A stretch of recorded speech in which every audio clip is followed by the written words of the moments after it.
Retour sur le débat de Dirgestion, deuxième partie, toujours en compagnie de Laurent Bérébi et David Calfon. Messieurs, on parlait à l'instant effectivement de ce pétrole, le pétrole qui inquiète beaucoup évidemment, stabilisation attendue. Vous disiez effectivement dès qu'on passe le seuil des 25 $, qu'on s'en approche, effectivement là il y a des discussions au sommet. En revanche, dès qu'on remonte un petit peu, les accords sont caducs, on le voit actuellement en tout cas sur ce fameux accord de Doha, peut-être mort-né d'emblée. Les effets, vous le disiez à l'instant, on reprend David Calfon, vous disiez on craint toujours peut-être une vague de contamination si le fameux segment du high yield, ce sont les prêts les plus risqués, le haut rendement chute. Le rendement dans le secteur énergétique chute, ça pourrait faire tache d'huile sur l'ensemble du secteur et il pourrait y avoir une nouvelle crise financière à partir de cette baisse, de cette crise de l'énergie. Est-ce que vous y croyez? Alors non, j'y crois pas du tout parce que en fait les montants, ça colle pas en fait. Quand vous regardez le montant des crédits total au secteur pétrolier, aux États-Unis,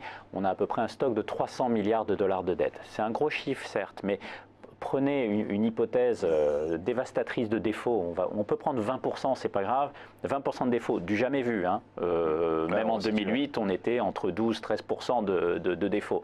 Si vous prenez 20% sur 300 milliards, ça vous fait 60 milliards de dollars. Les fonds propres des banques américaines, c'est 1,6 trillion de dollars. 60 milliards, c'est 3 points de PIB.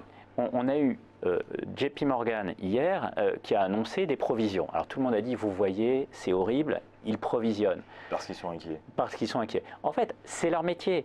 Ils font des crédits, il y a certains crédits qui se passent bien, d'autres qui se passent moins bien. Le plus important, c'est que malgré cette augmentation de provisions de 500 millions de dollars, est-ce que JP Morgan a tout de suite dit, et d'ailleurs on va faire une augmentation de capital parce qu'on ne peut pas encaisser ça? Absolument pas. Donc on n'est pas dans une crise systémique, même analyse? Même analyse, c'est beaucoup trop petit, on va dire, au niveau macroéconomique global pour que ça soit un risque systémique.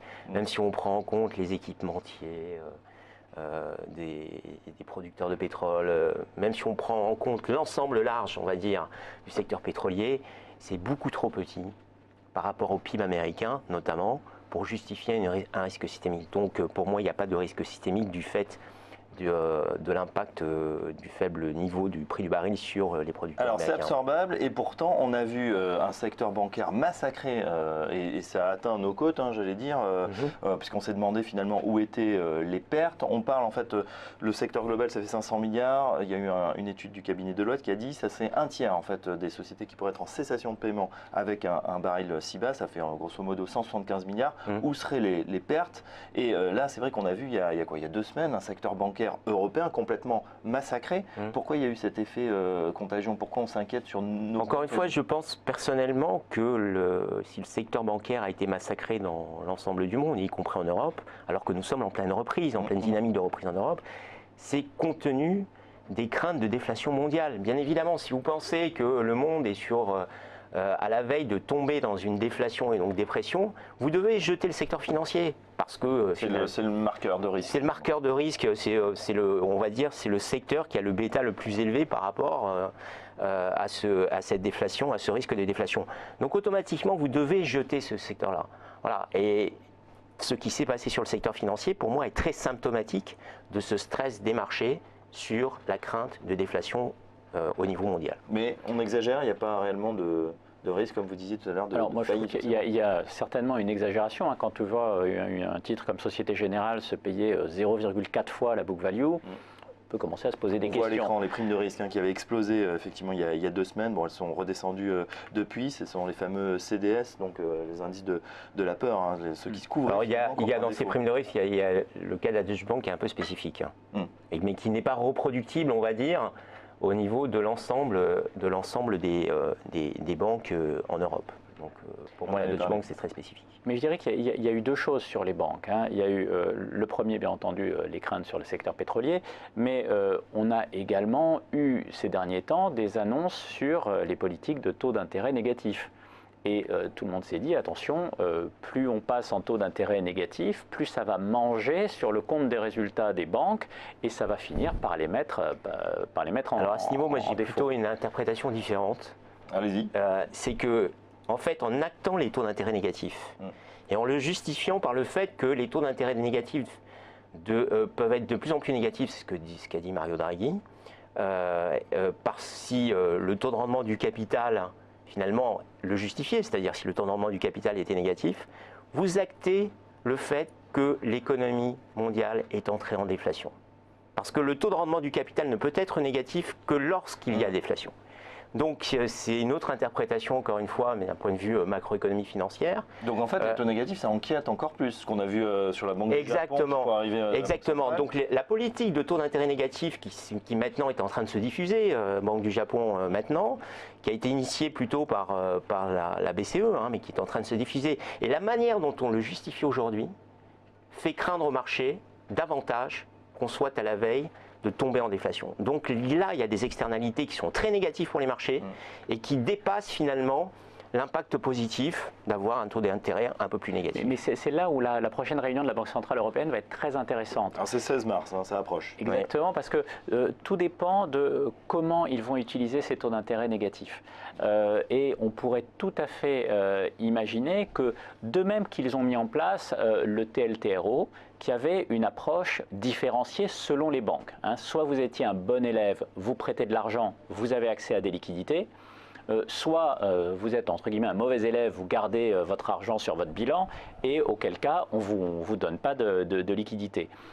Pourquoi pas? Et ça va être intéressant de voir si on se sert des taux d'intérêt négatifs comme aiguillon pour le financement à l'économie réelle. On pourrait tout à fait imaginer qu'il y ait un TLTRO non pas sur la quantité de liquidité, mais sur le prix de la liquidité. C'est-à-dire que je prête à l'économie réelle, je suis un bon élève, moi, on ne va pas m'appliquer moins 0,40 ou moins 0,30, on va peut-être m'appliquer 0 ou moins 0,10. Je thésaurise, etc. Là, je paye plein pot mes taux d'intérêt négatifs.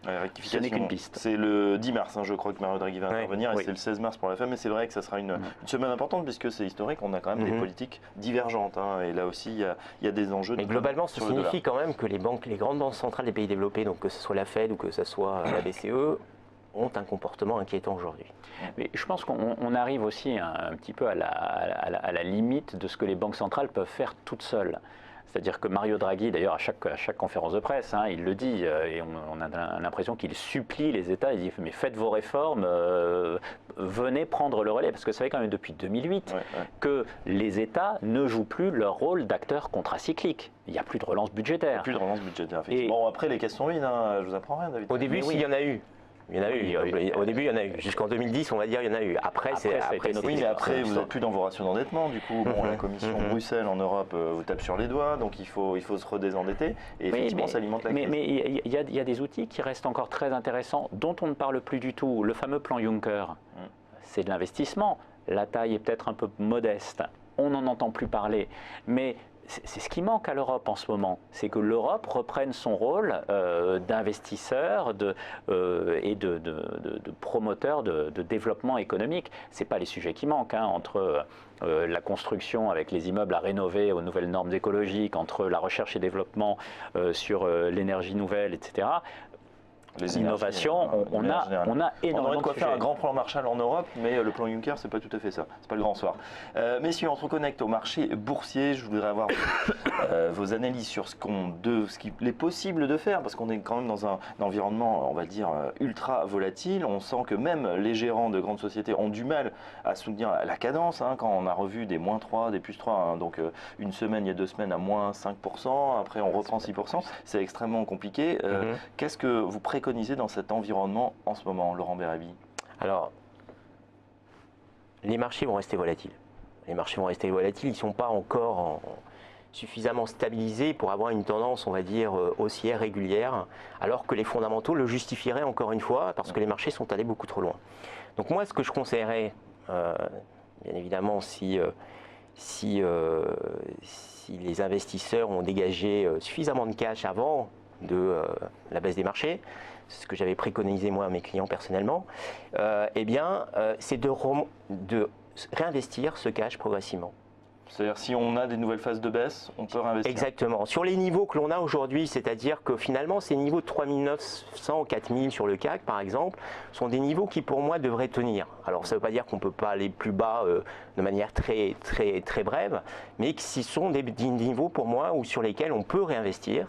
Et on peut réinvestir finalement sur... Alors, ma classe d'actifs favorite, c'est la zone euro, ce sont les actions de la zone euro et les obligations aussi corporate de la zone euro, parce que la zone euro est en pleine dynamique de reprise, parce que la baisse de l'euro a été suffisamment puissante pour améliorer assez nettement les marges des entreprises, parce que la baisse du pétrole aussi a été suffisamment importante pour améliorer ces marges des entreprises.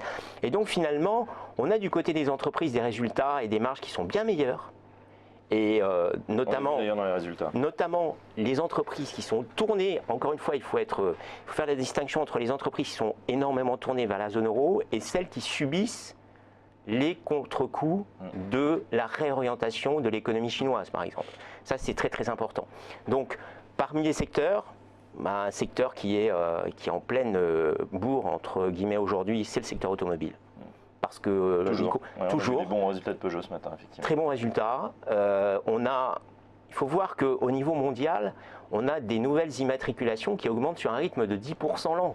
C'est considérable. On ne voit pas de récession mondiale avec donc zone euro, les actions et pourquoi pas le secteur auto qui devrait... Secteur auto et puis le secteur bancaire quand il est massacré par exemple autant qu'il l'a été. Parce que on est dans l'irrationnel, on est dans l'irrationnel et puis dans un secteur qui devrait profiter justement de cette dynamique de reprise aujourd'hui en zone euro et de cette dynamique de reprise au niveau des crédits notamment. Même question, David Calfon, qu'est-ce qu'on peut faire après ce début d'année quand même assez catastrophique, très chahuté voilà, on est quand même pratiquement à moins 10% par rapport au début de l'année.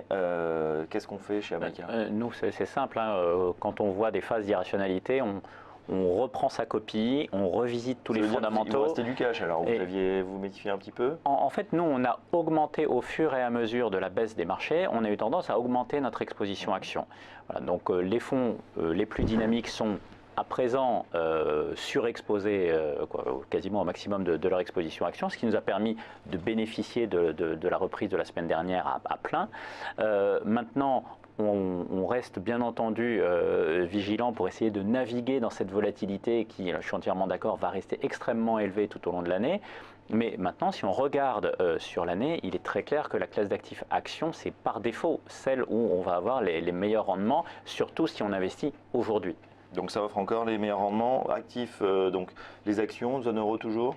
Toujours zone euro. Ne pas négliger également le Japon, qui est un pays que tout le monde adore détester, mais malgré tout... Je n'aime pas personnellement. Ça fait 2 ans quand même que c'est le meilleur marché en termes de performance au niveau global. Et il y a un des marchés où il y a une dynamique bénéficiaire qui est extrêmement solide. Il y a un sacré discount en ce moment sur le Japon. Oui, il a perdu 15 à 20%. Oui, tout à fait. Et donc ça, c'est pour les 2 zones actions. Et puis côté obligations, effectivement, il y a à nouveau de la valeur du côté des obligations d'entreprise, donc rester exposé sur les emprunts à haut rendement. Et bien voilà, quelques idées d'investissement pour ceux qui s'inquiétaient de ces marchés. On verra effectivement quelle est la tendance après ce beau rebond qu'on a eu au cours de ces derniers jours. Est-ce qu'on va reprendre une tendance baissière? Effectivement, les analystes techniques en sont assez persuadés. Les gérants, eux, nous disent en tout cas, il faut conserver la classe d'actifs, les actions et surtout la zone euro. Merci à nos 2 experts, Laurent Bérébi, le président fondateur de Global Macrofinance, et à David Calfon, le patron d'Amaïka AM. On aura l'occasion d'avoir vos analyses très prochainement à nouveau. Cette édition de Direct Gestion est terminée. Merci de nous avoir suivis. Demain, débat spécial crowdfunding, ça sera avec Lucie Morlot. Pour l'heure, on se reconnecte au marché. C'est Direct Investisseur dans un instant. À tout de suite.